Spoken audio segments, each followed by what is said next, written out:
My parents forced me to live as their dead son for 15 years, so I escaped and never looked back. A year later, my mom showed up, begging for the daughter she threw away. My parents chose my gender for me, and now I want to switch back. It all started when I was 5 and I noticed them calling me Andrew instead of Amelia. They started dressing me in polo shirts and other boys' clothing, and since I didn't have any siblings, I thought it was normal. In fact, I played along. I let them cut my hair super short and corrected anyone who used she, her pronouns. My parents decorated my bedroom walls with NBA posters and action figures. It was around this time that I learned that getting my parents to love me was infinitely more important than what I wanted. So when I wanted to play with Barbie dolls and have sleepovers with my female friends, I didn't care. I figured eventually those worldly desires could be extracted from my body, and eventually my dream could come true, to be the son my parents always wanted. So even when I started elementary school, I used the boys' bathrooms. I even remember attempting to use the urinal. Naturally, this led to a few questions arising, but I'd always shut them down with authority and tell them,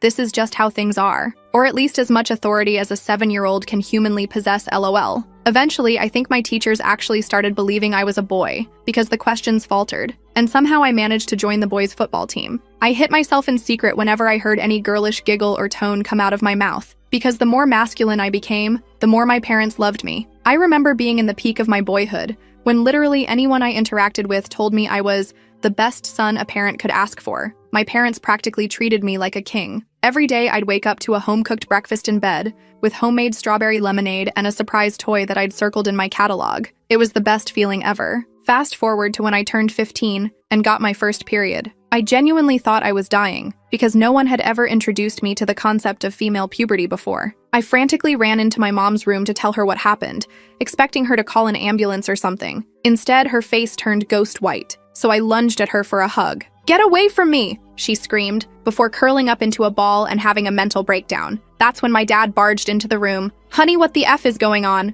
Andrew just got his period." As soon as she told him, he grabbed my wrist, dragged me into another room, and locked the door. "Amelia, I need to tell you something." It was the first time my dad had ever called me Amelia, so I knew it was serious. "You may have noticed by now that you aren't exactly a boy." I nodded in relief. It was a truth that I had waited to be acknowledged for a very long time. And that's when all the pieces of the puzzle finally came together. Turns out I did have an older sibling, a brother, one that my parents were extremely excited to raise. But there were complications during his birth, and my mom had a miscarriage. My dad tried to convince her to take some time off work and let herself grieve, but she refused. And instead, she kept pushing my dad to put a baby inside her. So when they found out I was a girl, all the grief that my mom had suppressed resurfaced, and the only way my dad combated it was by raising me as Andrew instead of Amelia. That's when my dad broke down in tears. It was one of those extremely painful sobs, and I could tell he was just letting everything out. I froze, the truth hitting me like a punch to the chest. My entire life had been built on the ashes of a brother I never knew existed.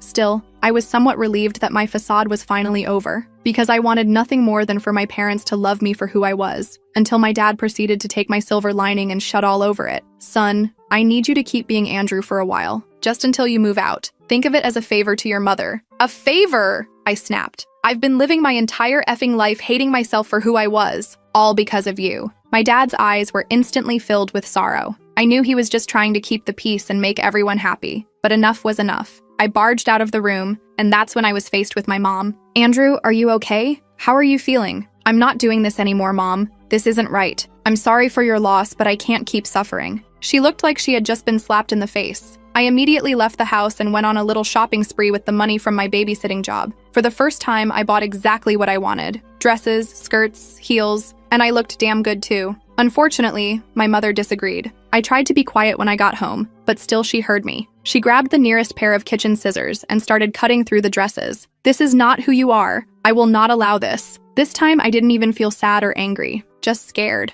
Luckily, my dad heard the commotion and immediately came rushing in. While he tried to calm her down, I literally dialed 911, not knowing what else to do. I didn't know what else to do. My hands were shaking so badly I could barely press the numbers. The police showed up about 15 minutes later. 2 officers, a man and a woman, separated us to take statements. The female officer took me to the living room while the male officer talked to my parents in the kitchen. I told her everything. The whole story about being raised as Andrew, finding out the truth, and my mom destroying my clothes. The officer seemed genuinely concerned and kept taking notes. Her kind eyes made me feel like someone was finally listening. I felt a tiny bit of hope. Maybe this was my escape. maybe someone would finally help me. But then I heard my mom's voice from the kitchen, all calm and collected. She was telling the male officer that I was going through a difficult phase and had been acting out. I couldn't believe it. She was completely twisting the story. When the officers brought us back together, my mom had tears in her eyes. She told them I had been emotionally unstable lately, and she was just trying to prevent self-injury. She claimed cutting up my clothes was her way of stopping me from doing something I'd regret. My dad nodded along, backing up her story, the perfect united front they'd always presented to the world. The male officer looked at me with pity. "It sounds like your family is going through a tough time," he said.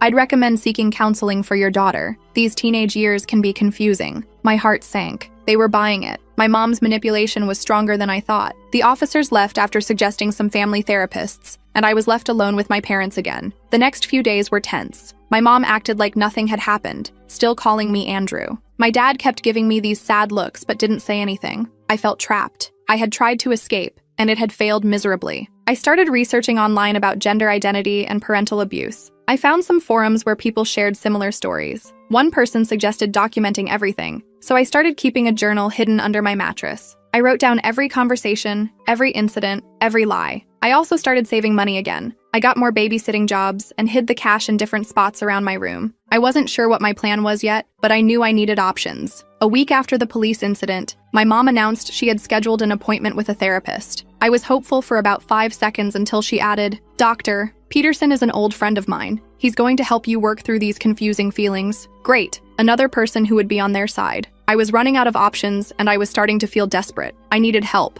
but I didn't know where to turn. My parents had created this perfect bubble where everyone believed their version of reality. How was I supposed to break free? The first session with Dr. Peterson was exactly what I expected. My mom sat right next to me the entire time, squeezing my knee whenever I tried to tell the truth. Dr. Peterson kept referring to me as Andrew and talking about phase confusion and identity disorders. I just nodded along, knowing this wasn't real therapy. This was damage control. After we left his office, my mom seemed pleased. "See, Dr. Peterson is going to help you get past this confusion." I didn't respond. I was learning that silence was sometimes my best defense. That night, I added Dr. Peterson to my journal entry. I wrote down every leading question he asked and how my mom manipulated the session. My journal was getting pretty thick with entries. I hid it in a new spot every few days, paranoid my mom would find it during one of her room cleanings, which were really just excuses to snoop through my stuff. The next day at school, I decided to talk to my guidance counselor, Ms. Rivera. She had always seemed pretty cool and understanding.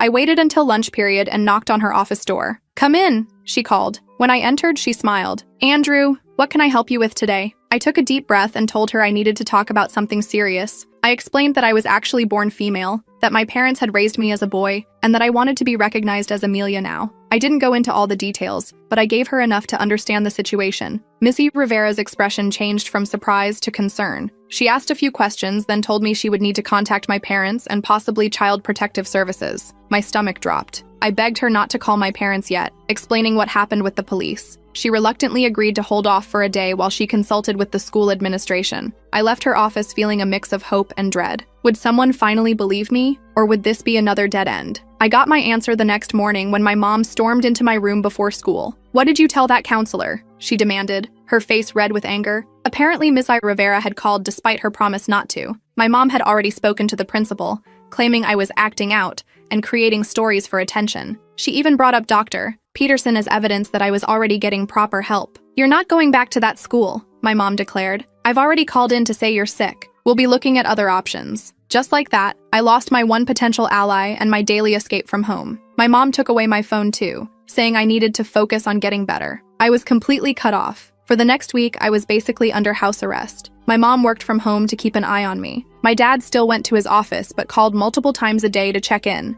I was never left alone for more than a few minutes. During this time, my mom went through my room thoroughly. She found most of my hidden cash and confiscated it. Thankfully, she missed the wad of bills I'd taped to the underside of my desk drawer. She didn't find my journal either, which I'd started hiding inside an old stuffed animal with a broken seam. My mom also went through my closet, removing anything she deemed too neutral that could be worn in a feminine way. I was left with the most masculine clothes possible: baggy jeans, sports jerseys, and button-up shirts. The isolation was getting to me. I needed to talk to someone who would understand. I remembered my friend Charlotte from my biology class. We weren't super close, but she had always been nice to me. More importantly, she had mentioned having a cousin who was transgender. maybe she would get it. One afternoon, when my mom was on a conference call in her office, I snuck into my dad's study and used his computer. I found Charlotte on Instagram and sent her a direct message explaining my situation as briefly as possible. I asked if we could meet somehow. Then I deleted the message from the sent folder and cleared the browser history. 2 days later, I was surprised when Charlotte showed up at our front door. She told my mom she was dropping off homework assignments. My mom seemed suspicious, but let her in. Charlotte handed me a folder full of papers, then asked if she could use our bathroom. On her way back, she slipped me a note hidden between the homework sheets. After she left, I locked myself in my bathroom to read it. Charlotte believed me. She wrote that her parents were willing to help if I needed a place to stay. She included her phone number and told me to call from a safe phone anytime. I felt a surge of hope for the first time in weeks. I wasn't completely alone. I just needed to figure out how to get out of this house. My chance came sooner than expected. My dad's mother got sick, and both my parents needed to travel to see her. They debated what to do with me, clearly not trusting me to stay home alone. Finally, they decided I would stay with our neighbor, Mrs. Chen, an elderly woman who had known me as Andrew for years. Mrs. Chen was nice, but went to bed early and took medication that made her sleep deeply. The first night I was there, I waited until she was asleep, then snuck out. I walked to the gas station down the street and used the payphone to call Charlotte. Her dad picked me up 20 minutes later. He didn't ask many questions, just drove me to their house where Charlotte was waiting. She hugged me immediately, which felt weird but also really nice. I hadn't been hugged in a long time. Charlotte's mom made me hot chocolate while I explained everything in more detail. They were horrified by my story. Charlotte's dad, who turned out to be a social worker, said what my parents were doing was emotional abuse. He said I had options, including filing for emancipation. I stayed at Charlotte's house that night, borrowing some of her clothes to sleep in. It felt strange wearing a nightgown, but also right somehow. I slept better than I had in weeks. The next morning, reality hit. My parents would be checking in with Mrs. Chen. They would discover I was gone. Charlotte's parents sat down with me to discuss next steps. They couldn't legally keep me without my parents' permission, but they weren't going to just send me back either. Charlotte's dad called a colleague who worked with LGBTQ+ youth. She recommended a local organization called Rainbow Bridge that provided resources for teens in crisis. They had connections with lawyers who could help with my situation. Before we could make any decisions, my phone rang. It was Mrs. Chen, panicking because my parents had called and she couldn't find me. I told her I had gone for an early walk and would be back soon. Charlotte's dad agreed to drive me back so I could get my things and properly explain to Mrs. Chen that I was leaving. When we arrived, there was a police car in the driveway. My heart sank. Mrs. Chen had called the police to report me missing, despite my call. The officer was taking notes as Mrs. Chen spoke rapidly, gesturing with her hands. Charlotte's dad handled it expertly. He introduced himself as a social worker and explained that I had reached out for help due to an abusive home situation. The officer seemed skeptical at first, but Charlotte's dad showed him his professional credentials and explained the situation in detail. He described the emotional abuse I'd experienced and how my parents had been forcing me to live as a gender that wasn't mine. He mentioned the involvement of Rainbow Bridge, a respected organization the officer recognized. After a lengthy discussion that included calling his supervisor and consulting with a youth services liaison, the officer agreed to let me leave with Charlotte's family temporarily while the situation was investigated properly. He took detailed statements from both me and Mrs. Chen, then helped me gather my things. Mrs. Chen looked confused and worried, but the officer assured her she had done nothing wrong. As we were leaving, my phone rang again. It was my mom. I showed the screen to Charlotte's dad, who nodded encouragingly. I answered, trying to keep my voice steady. My mom was furious. She demanded to know where I was and why I had left Mrs. Chen's house. I took a deep breath and told her I was safe but wasn't coming home. I was getting help from people who accepted me as Amelia. There was silence on the other end. Then my mom's voice turned ice cold. "You're making a huge mistake. We're coming home immediately. This little rebellion ends now." I hung up, my hands shaking. Charlotte's dad put his arm around my shoulders and led me to the car. "Let's get you somewhere safe," he said. The next few days were a blur of meetings and phone calls. I spoke with a counselor at Rainbow Bridge who specialized in transgender youth. She helped me understand that what my parents had done was a form of conversion therapy, forcing me into a gender identity that wasn't mine. She also connected me with a lawyer who explained my legal options. Meanwhile, my parents had returned home and were on the warpath. They filed a missing person report, claiming Charlotte's family had kidnapped me. They called everyone they knew, spreading a story about how I was mentally unstable and had been manipulated by radical gender activists. The police came to Charlotte's house to investigate the kidnapping claim. Fortunately, the same officer who had helped me at Mrs. Chen's was assigned to the case. He explained to his colleagues that this was a case of a minor seeking safety from an abusive situation, not a kidnapping. Still, I couldn't stay at Charlotte's house forever. My parents knew where they lived, and I was worried they might try something desperate. The counselor at Rainbow Bridge suggested their emergency youth shelter, where I could stay while we figured out a more permanent solution. The shelter wasn't great, just a converted house with bunk beds and shared bathrooms, but it was safe. There were other teens there with similar stories. Some had been kicked out for being gay or transgender. Others had run away from abusive homes. We had group therapy sessions every day and regular meetings with caseworkers. My caseworker, Jen, helped me file for emergency emancipation. She explained it was a long shot. Most judges prefer to keep families together, but given the unique circumstances, we might have a chance. At the very least, it would buy us time to build a stronger case. A week into my stay at the shelter, my parents found me. I was sitting in the common room doing homework when I heard my mom's voice at the front desk. My blood ran cold. I slipped out the back door and texted Jen, who came immediately. By the time I returned with Jen, my parents were arguing with the shelter director. My mom was crying, claiming they just wanted their son back. My dad was threatening legal action against the shelter for harboring a minor. Jen stepped in, explaining that I was under the protection of Rainbow Bridge and had filed for emancipation. She showed them the paperwork. My dad's face turned red with anger, but my mom just looked defeated. "Can we at least talk to our child?" my dad asked, carefully avoiding using either name. Jen looked at me questioningly. I nodded. I needed to face them eventually.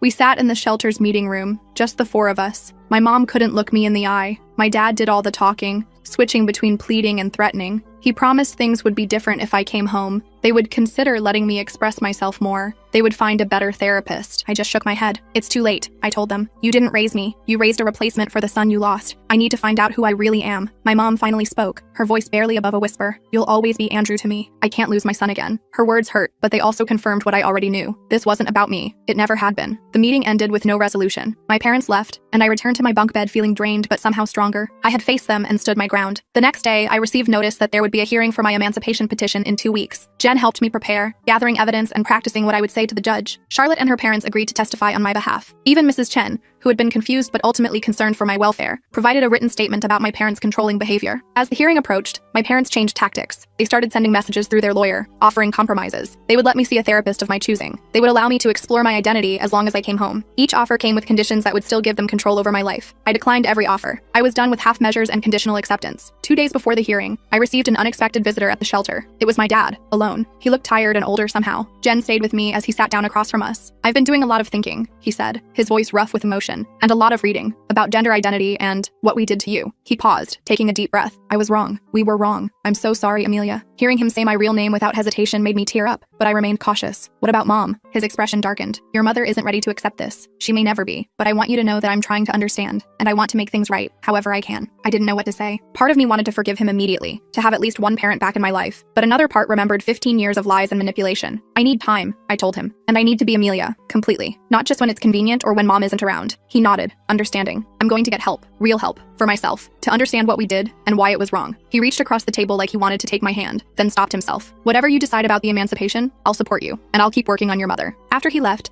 I sat with Jen trying to process what had happened. Was this a genuine change of heart, or just another manipulation tactic? I wanted to believe him, but trust was going to take time to rebuild. The day of the hearing arrived. I wore clothes borrowed from Charlotte, a simple blouse and jeans that felt feminine but not overly so. I wanted to look like myself, whoever that was. Both my parents were there with their lawyer. My mom still couldn't look at me, but my dad gave me a small nod of encouragement. Charlotte's family sat behind me with Jen and the Rainbow Bridge lawyer. The judge, an older woman with kind eyes, listened carefully as both sides presented their cases. My parents' lawyer argued that I was too young to make such important decisions and needed parental guidance. Our lawyer presented evidence of the psychological harm I had suffered from being forced to live as someone I wasn't. When it was my turn to speak, I told my story simply and honestly. I explained that I didn't hate my parents, but couldn't continue living a lie. I needed space to discover who I really was after 15 years of being someone else. The judge asked thoughtful questions about my plans for school, housing, and financial support. The Rainbow Bridge representative explained their transitional housing program for youth like me, where I could stay while finishing high school. After hearing all the evidence, the judge called for a short recess to consider her decision. Those 20 minutes were the longest of my life. I sat in the hallway with Charlotte, too nervous to speak. When we returned to the courtroom, the judge delivered her ruling. She granted me partial emancipation. I would be allowed to make my own decisions regarding my gender identity, medical care, and living situation, but my parents would still have certain legal responsibilities until I turned 18. It wasn't a complete victory, but it was enough. I could live at the Rainbow Bridge housing, attend a new school, and begin the process of legally changing my name. My parents would have to continue providing financial support and insurance coverage, but they couldn't force me to live as Andrew anymore. As we left the courtroom, my dad approached me. "I meant what I said, he told me quietly. I want to be part of your life, Amelia. When you're ready. I nodded, not trusting myself to speak. It would be a long road to forgiveness, but maybe someday. My mom walked past without a word, her face a mask of grief. I understood then that for her, this was like losing her son all over again. I hoped that someday she would realize she hadn't lost anyone. She had gained a daughter who had been there all along. That night, in my new room at the Rainbow Bridge housing, I wrote the longest entry yet in my journal. For the first time, I signed it with my real name, Amelia. It felt right. It felt like coming home to myself. The next few weeks were challenging, but in a different way than before. Instead of fighting to be seen, I was learning who I actually was. What did Amelia like? What clothes made her feel comfortable? What name did she want to be called? These were questions I'd never been allowed to ask before. I enrolled in a new high school where nobody knew me as Andrew.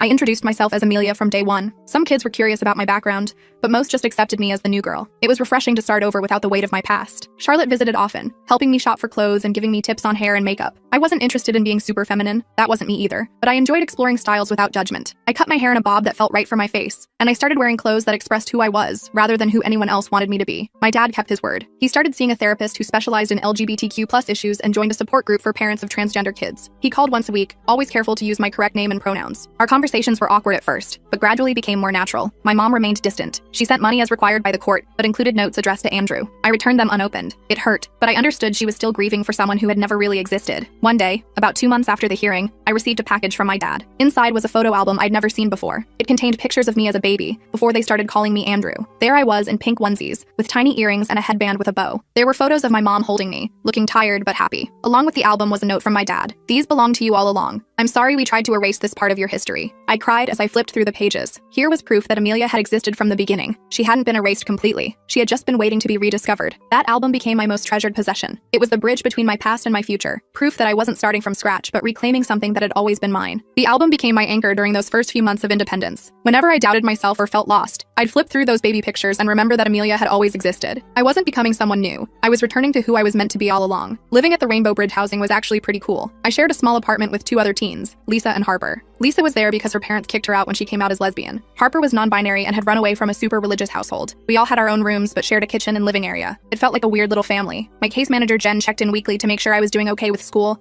mental health, and just life in general. She helped me navigate the process of legally changing my name, which turned out to be way more complicated than I expected. So many forms and fees and court appearances. But finally, after 3 months of bureaucratic nonsense, I officially became Amelia Grace Wilson. I framed the court order and hung it on my bedroom wall. School was going surprisingly well. I made some new friends who only knew me as Amelia. I joined the art club and discovered I actually had a talent for painting. My grades improved too, probably because I wasn't spending all my mental energy pretending to be someone else. My dad kept calling regularly. Our conversations got less awkward over time. He told me he was reading books about transgender experiences and attending a support group for parents. He seemed genuinely committed to understanding me better. He even asked if he could visit sometime, but I wasn't ready for that yet. Baby steps. My mom was a different story. She still refused to call me Amelia or acknowledge what happened. The court-ordered support payments came on time, but that was our only connection. I tried not to let it bother me, but some nights I'd cry myself to sleep thinking about her. Charlotte told me to give it time, that some parents take longer to come around. I wasn't sure my mom ever would. About 6 months after moving into Rainbow Bridge housing, I got an unexpected visitor. I was doing homework in the common area when the front desk called to say someone was asking for me. I figured it was Charlotte or maybe my dad finally showing up unannounced. Instead, I found Mrs. Chen waiting in the lobby. She looked exactly the same. Tiny frame, silver hair in a neat bun, practical shoes. She smiled nervously when she saw me. "Amelia," she said, pronouncing my name carefully. "You look well." I was so shocked to hear her use my real name that I just stood there for a second. Mrs. Chen had known me as Andrew for years. She'd been my babysitter since I was little. I finally managed to thank her and invite her to sit down in the visitors area. "I bring something," she said, pulling a small paper bag from her purse. Inside was a jade pendant on a silver chain. In Chinese culture, jade protects the wearer, brings good fortune. I held the necklace in my palm, touched by the gesture. "Thank you. But why?" "I know your mother for many years," Mrs. Chen said. "She is a stubborn woman, proud woman, but she is hurting." She patted my hand. I tell her, "Losing son is sad, but having daughter is blessing." My throat tightened. "You talked to my mom about me?" Mrs. Chen nodded. "Many times. She listened, even if she not show it." She stood up, smoothing her pants. "Just wanted you to know, and to see you happy." After she left, I sat there holding the jade pendant, trying to process what she'd said. Was my mom actually listening to Mrs. Chen? Was there hope she might come around someday? I didn't want to get my hopes up, but I couldn't help feeling a tiny spark of optimism. I put on the necklace and tucked it under my shirt, close to my heart. A few weeks later, I got a text from my dad asking if we could meet for coffee. I agreed, suggesting a cafe near my school. I arrived early and grabbed a table in the corner, nervously fidgeting with my cup. When my dad walked in,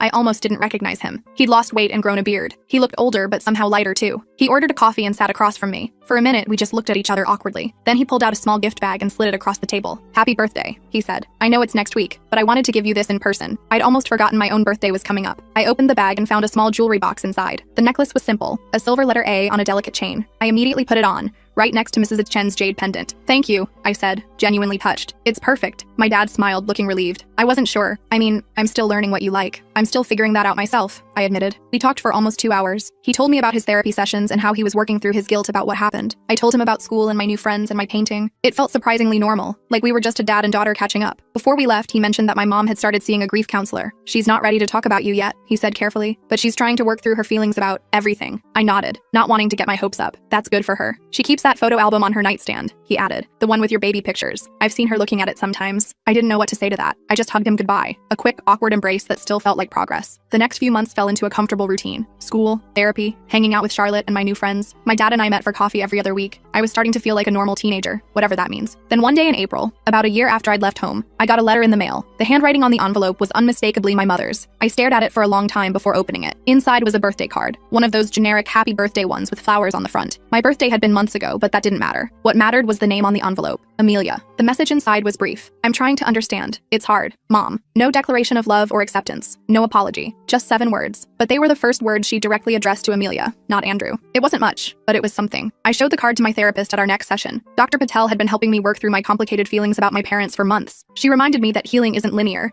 and that my mom's small step was still progress. What do you want to do about it? She asked. I thought about it for a while. I think I want to write back, I said finally. Just something short, to let her know I got her card. So I did. I bought a simple thank you card and wrote, "Thank you for trying. It means a lot. Amelia." I didn't expect a response, and I didn't get one. But a month later, my dad mentioned that my mom had put my card on the refrigerator, another small step. Summer came, and with it, my 1-year anniversary of independence. The Rainbow Bridge program had a tradition of celebrating these milestones. My housemates decorated our apartment with streamers and balloons. Jen brought cupcakes. Charlotte and her parents came too. Even my dad showed up with a gift, a set of professional quality paints that must have cost a fortune. As I looked around at all these people who accepted me for who I was, I felt overwhelmed with gratitude. A year ago, I'd been trapped in a life that wasn't mine. Now I was surrounded by people who saw the real me. The only shadow on the day was my mom's absence. I tried not to think about it too much, but I couldn't help wondering if she would ever be part of my life again. Then, as we were cutting the cake, there was a knock at the door. Harper went to answer it, then came back looking confused. "Amelia, there's someone here for you." I walked to the door, and there she was, my mom, standing awkwardly in the hallway holding a small gift bag. She looked thinner than I remembered, and there were new lines around her eyes. "Hi," she said quietly. "Your dad told me about the party. I hope it's okay that I came." I was too shocked to speak. I just nodded and stepped aside to let her in. The room fell silent as she entered. My dad looked as surprised as I felt. My mom handed me the gift bag. "It's not much," she said. "Just something I thought you might like." Inside was a silver frame containing a photo I'd never seen before. It was me as a baby, maybe 6 months old, wearing a frilly pink dress. I was sitting on my mom's lap, and we were both laughing at something off camera. On the back of the frame, she'd written, "Amelia, 6 months old." I looked up at her, tears filling my eyes. "Thank you," I whispered. She nodded, her own eyes wet. "I'm sorry it took me so long," she said. Her voice broke on the last word. I didn't know what to do. Part of me wanted to hug her, but another part was still hurt and angry about everything that had happened. In the end, I just asked if she wanted some cake. She stayed for about an hour. It was awkward and tense, but she made an effort. She used my correct name. She asked about school and my painting. She complimented my hair. Small things, but meaningful. Before she left, she pulled me aside. "I'm not going to pretend this is easy for me," she said. "I'm still processing everything, but I miss you, and I want to try. That's all I'm asking," I told her. "Just try." She nodded. "Maybe we could have lunch sometime, just to talk?" "I'd like that," I said, and I meant it. After she left, my dad hugged me. "She's been working up to this for months," he said.